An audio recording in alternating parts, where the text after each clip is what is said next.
Berikut adalah pembahasan materi pesan dalam komunikasi persuasif. Kembali kita harus mengacu pada model komunikasi Laswell, yaitu who says what, in which channel, to whom, with what effect. Nah, dalam komunikasi persuasif, pesan itu menduduki posisi says what here, says what di sini ya, yaitu pesan atau message dari proses komunikasi tersebut. Nah, dalam komunikasi persuasif nanti pesan itu adalah berupa isi atau konten dari persuasi itu sendiri.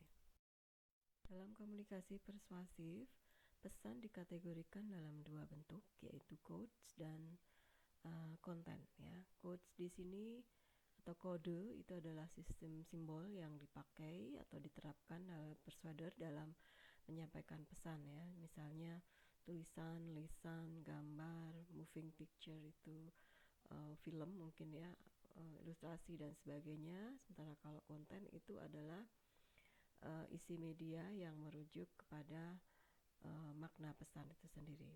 Bentuknya ada dua, yaitu verbal dan non-verbal. Dalam penelitiannya tahun 2005, Rahmat menyimpulkan ada beberapa motif pesan ya. Yang pertama adalah rasional, didasarkan pada anggapan bahwa semua manusia, semua individu itu adalah makhluk rasional. Kemudian juga emosional, ketika rasional sudah tidak berjalan, maka motif emosional atau mencoba untuk menyentuh emosi dari persuadi itu adalah salah satu motif pesan juga. Kemudian ada juga yang bermotif nakut-nakuti yang mencemaskan, kemudian berisi ancaman, kemudian juga meresahkan. Kemudian ada juga motif yang bersifat ganjaran atau reward, ini biasanya berupa iming-iming seperti itu. Kemudian lawannya adalah yang temannya lagi adalah yang bermotif atau bersifat motivasional, yang bersifat imbauan atau menyemangati. Ada dua bentuk pesan, yaitu verbal dan non-verbal. Untuk pesan verbal itu adalah merupakan hasil komunikasi yang bisa berbentuk lisan maupun tulisan, tadi sudah disampaikan di depan. Kemudian pesan verbal itu menggunakan simbol-simbol verbalitas, itu biasanya berupa huruf, kalimat, kata dulu ya, huruf, kata, kalimat, kemudian paragraf dan sebagainya, baik yang tertulis maupun yang terucap oleh si persuader.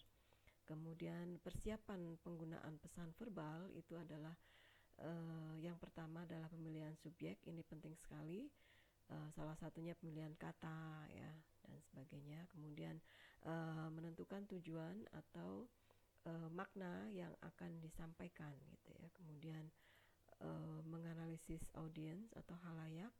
Jadi seorang persuader ketika menggunakan pesan verbal itu juga harus tetap memperhatikan halayaknya ya, seperti apa atau level apa segmentasi dari halayak itu, bagaimana sehingga pesan verbal yang dipilih, yang dipakai oleh si persuader itu bisa menyasar ya, atau bisa mengena ke dalam, atau bisa dipahami dengan baik oleh halayaknya. Kemudian setelah itu mengumpulkan materi yang terkait dengan topik atau bahasan yang akan disampaikan. Kemudian menyusun garis besar, ini biasanya membuat highlight. Kita sering melihat ya seorang MC atau seorang pembawa acara, dia juga sebenarnya seorang persuader, dia selalu membawa cue card ya. Nah, itu sebenarnya highlight dari apa yang akan disampaikan.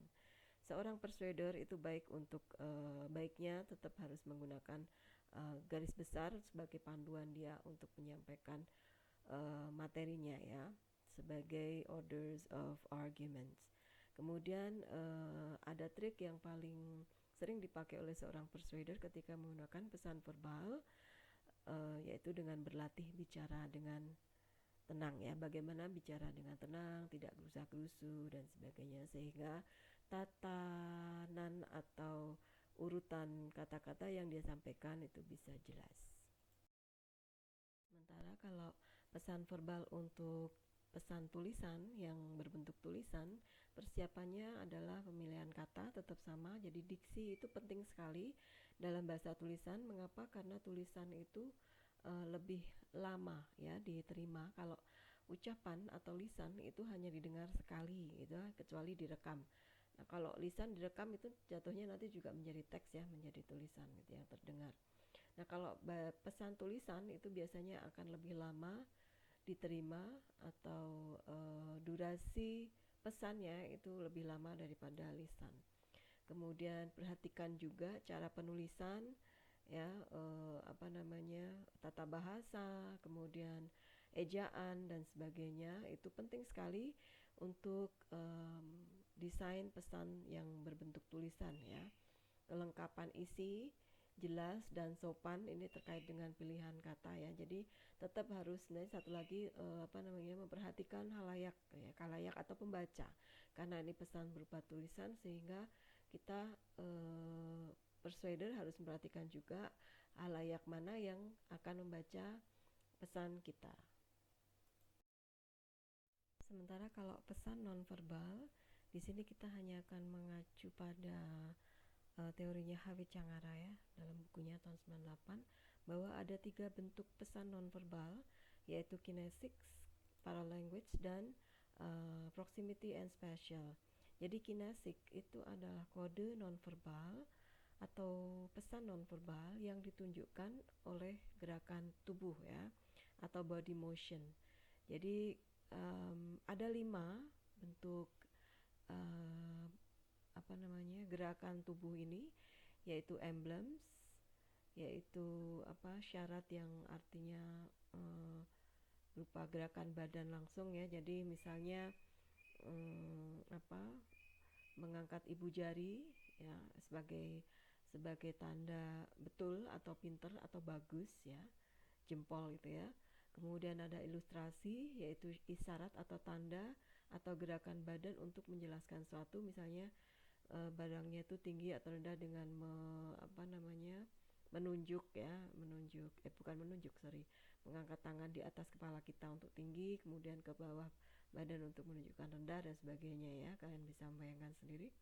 Kemudian ada effect displays, yaitu gerakan yang atau isyarat atau kode nonverbal yang terjadi karena ada dorongan emosi sehingga berpengaruh pada ekspresi muka ya. Misalnya ekspresi menangis, tertawa, tersenyum, kemudian ada juga sinis ya, jutek, sebagainya. Kemudian ada regulasi atau regulators, adalah gerakan tubuh yang terjadi di daerah kepala, misalnya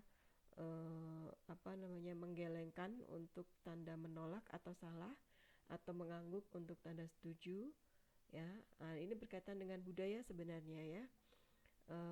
Kemudian ada juga adaptori ya, bukan adaptor, adaptori, yaitu gerakan badan yang dilakukan sebagai tanda untuk menunjukkan negative feeling atau jengkel ya. Misalnya menggerutu, kemudian bersungut-sungut, mengernyitkan dahi gitu, kemudian mengepalkan tinju ya, itu dan sebagainya. Kemudian ada paralanguage nomor 2, yaitu isyarat yang ditimbulkan dari tekanan atau irama suara sehingga persuadi nanti atau audiens itu bisa memahami sesuatu yang diucapkan oleh di balik kalimat atau kata-kata yang diucapkan oleh si persuadernya. Ini terkait dengan intonasi ya, stres atau tekanan kata-kata yang diucapkan ya. Kemudian ada proximity and spatial atau kedekatan dan ruang. Ini adalah kode nonverbal untuk menunjukkan kedekatan dari dua objek ya yang mengandung arti. Ini kalau kalian sudah mengikuti mata kuliah komunikasi antar budaya, sebenarnya pesan nonverbal tiga ini contohnya sudah kita bahas di komunikasi antar budaya ya. Misalnya untuk proximity and spatial ini ada teorinya Edward Hall terkait dengan jarak interpersonal ya, jarak komunikasi. Misalnya sekian sentimeter sampai sekian sentimeter gitu ya. Itu menjadi wilayah pribadi. Kemudian jarak sekian sampai sekian itu jarak merupakan wilayah sosial, dan sekian meter dan sampai sekian meter itu disebut sebagai jarak komunikasi publik dan sebagainya. Nah, itu ada di dalam komunikasi antar budaya. Karena kalian ini sudah semester 6, jadi komunikasi antar budaya sudah kalian dapatkan semester 5 kemarin. Silakan kalian bisa membaca-baca lagi atau mencermati lagi contoh-contoh nonverbal yang ada di dalam komunikasi antar budaya. Sebuah pesan dapat disampaikan dengan panjang lebar ya sebenarnya, tapi tetap harus diperhatikan juga arah dan tujuannya ya. Sekarang bagaimana cara menyampaikan pesan persuasi yang baik dan efektif ya. Ada beberapa faktor penentu pesan persuasi yang efektif menurut Perloff adalah yang perlu diperhatikan adalah bagaimana mengorganisasikan struktur pesan itu sendiri ya. Jadi urutan pesan atau urutan ide itu disusun atau diorganisasi sedemikian rupa sehingga bisa menarik dan mengena pada sasaran ya. Dalam hal ini adalah persuadinya, sehingga isi yang menarik ya dan mutu argumentasi juga perlu diperhatikan. Selain itu juga ada bahasa, yaitu cara bagaimana si persuader itu menggunakan kata dan simbol-simbol ya untuk membujuk atau mempersuasi halayak. Sementara kalau menurut Hovland dan juga Tan, ini senada Hovland dan Tan, bahwa faktor yang menentukan efektivitas persuasi itu adalah adanya objektivitas. Mau one-sided atau two-sided silahkan itu ditentukan oleh si persuader ya. One-sided satu sisi ataupun dua sisi ya, jadi timbal balik atau satu arah gitu. Kemudian penyampaian argumen dan pesan juga perlu diperhatikan. Kemudian gaya pesan ya. Gaya pesan itu meliputi pengulangan, apakah harus butuh diulang-ulang atau ada diperlukan repetisi atau tidak. Kemudian gaya bahasa itu sendiri juga perlu diperhatikan ya. Selain yang lumayan penting juga, yaitu adalah daya tarik pesan itu sendiri. Jadi message appeals itu adalah daya tarik emosional ataupun rasional dari isi pesan, itu perlu diperhatikan untuk apakah dia menyasar pada halayak atau tidak, sehingga persuasi itu bisa mengena. Efektivitas sebuah pesan persuasif itu juga harus memperhatikan gaya dan juga daya tarik pesan itu sendiri ya. Ada beberapa hal yang perlu diperhatikan. Yang pertama adalah nada suara. Ini merupakan unsur penting bagi seorang persuader ya, terkait dengan kenyamanan pendengar atau audiens ya, atau halayak. Dalam hal ini adalah persuadinya. Jadi gaya ini atau nada suara ini merupakan sebuah gaya pesan ya. Dan gaya ini tidak bisa mengganti isi, tapi bisa membantu untuk menyampaikan atau menekankan pesan kepada persuadinya ya. Jadi kadang-kadang dengan nada suara gitu kita bisa memberikan unsur-unsur yang bersifat kejutan ya, mengejutkan atau tinggi rendah dan sebagainya, itu menjadi unsur gayanya, dan ini bisa digunakan untuk menarik dan memancing atau mendapatkan perhatian dan mempertahankan minat atau keingintahuan dari persuadi ya, sehingga akan mempertinggi pemahaman, pastinya nanti akan meningkatkan pemahaman persuadi terhadap materi atau terhadap produk yang sedang disampaikan. Kemudian ada penggunaan metafora. Ini untuk memudahkan pesan. Sering sekali kita menggunakan analogi, menggunakan kiasan-kiasan ya. Persuadi atau khalayak itu akan kadang tidak jarang akan mudah mengingat unsur-unsur penting ya ketika dia dikiaskan dengan satu hal yang lain atau diumpamakan dengan hal yang lain. Kemudian emotional appeals itu merupakan perasaan atau emosi atau nilai emosi ya yang dianut oleh persuadi, sehingga persuader itu harus bisa memahami ya suasana hati persuadinya ya. Demikian juga sebenarnya dengan persuadi ya, jadi mereka akan lebih tertarik dengan pesan yang menyenangkan dan menggugah emosi ya, seperti yang yang tadi saya sampaikan, ada iklan Shopee ya yang menggunakan tokoh atau artis yang sedang viral, sedang naik daun dan sedang ada di hati para penggemarnya ya, lumayan banyak fansnya atau penggemarnya, sehingga ketika iklan menggunakan tokoh tersebut itu akan lebih mengena secara emosi kepada persuadinya.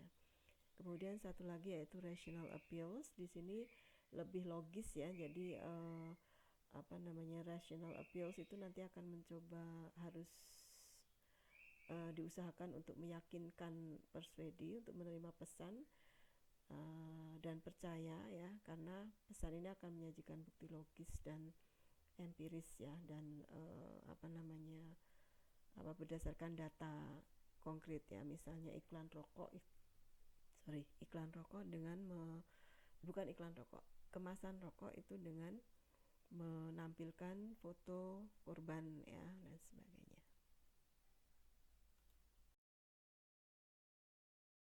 Jadi bisa disimpulkan penentu efektivitas pesan persuasif itu apa saja. Yang pertama itu adalah analisis sasaran. Ini merupakan langkah awal dari seorang persuader yang baik, itu harus bisa memahami siapa targetnya, siapa halayaknya ya, posisinya, kemudian latar belakangnya. Jadi seorang persuader itu tidak hanya melihat khalayak atau persuadi sebagai apakah dia teman atau lawan, apakah pro atau kontra, baik buruk dan sebagainya, tetapi seorang persuader harus juga mempertimbangkan ya, perhatikan dan juga mempertimbangkan latar belakang persuadinya ya, terutama tingkat pendidikannya, supaya pesan yang disampaikan itu bisa dipahami dengan baik. Kemudian ada kejelasan pesan. Ini pesan terus disampaikan dengan jelas ya, dan memperhatikan juga perbedaan individu, masing-masing individu dari persuadinya. Kemudian untuk mempengaruhi sasaran ini tidak cukup dengan pesan jelas saja, tapi juga dengan komunikasi yang efektif pastinya ya. Jelas itu pasti efektif. Kemudian adanya peningkatan motivasi pesan. Jadi dalam penyampaian pesan persuasi, penegasan atas dedikasi atau fokus pada tenaga dan antusiasme sasaran ya. Motivasi ini dilakukan atau dipilih kepada sasaran yang mendukung maupun yang tidak mendukung. Jadi tidak ada perbedaan ya. Kemudian ada tujuan yang realistis. Jadi individu dan sosial itu memiliki sikap, nilai, dan kepercayaan yang terbentuk dalam proses yang cukup lama dan kompleks pastinya ya. Dan oleh karena itu, sebuah pesan persuasif yang efektif itu jika kedua belah pihak ya, persuader dan persuadinya itu bisa saling berusaha untuk saling memahami ya. Jadi ada usahanya persuader untuk mempengaruhi, dan ada juga usahanya persuadi untuk memberikan luang pada persuader untuk bisa melihat penilaian dan perubahan perilaku yang mereka munculkan. Kemudian ada pemahaman atas perbedaan individual, tadi sebut di atas barusan saya sampaikan itu terkait dengan latar belakang halayaknya ya. Kemudian ada pemahaman atas penggunaan informasi yang berbeda. Ini jadi informasi dari persuader itu akan digunakan persuadi secara berbeda pastinya, baik dalam segala cara ya, dalam segala cara dan dalam segala keadaan ya. Kemudian komunikasi persuasif ini itu akan selalu terkait dengan aspek sasaran ya dan pokok persoalan yang dibahas. Jadi untuk melakukan persuasi hanya dengan sepotong data statistik atau fakta yang sangat minim itu akan menjadi sia-sia ya, atau percuma gitu. Jadi harus ada pemahaman dan penggunaan informasi yang menyeluruh ya. Kemudian ada pemahaman atas rumitnya sasaran menanggapi pesan. Ini maksudnya adalah bahwa sasaran atau target itu kompleks pasti ya, dan mereka menanggapi hal yang mereka dengar atau mereka baca itu juga rumit ya, juga kompleks ya.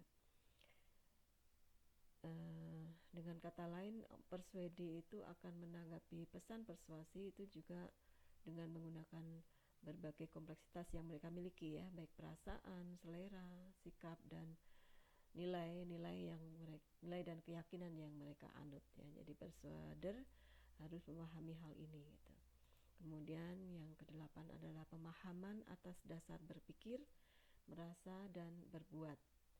Dan yang kesembilan yaitu pemahaman atas dasar fakta.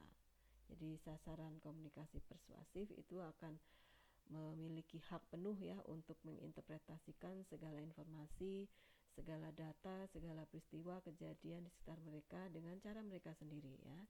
Jadi supaya efektif, seorang persuader harus mampu menerima hak orang lain untuk meragukan bahkan menolak ya semua pernyataan yang dia sampaikan. Jadi hal yang dianggap fakta dan dianggap benar itu belum tentu diinterpretasikan sebagai hal yang sama oleh persuadi. Jadi hal-hal seperti ini yang perlu diperhatikan oleh seorang persuader sehingga persuasi yang disampaikan menjadi efektif.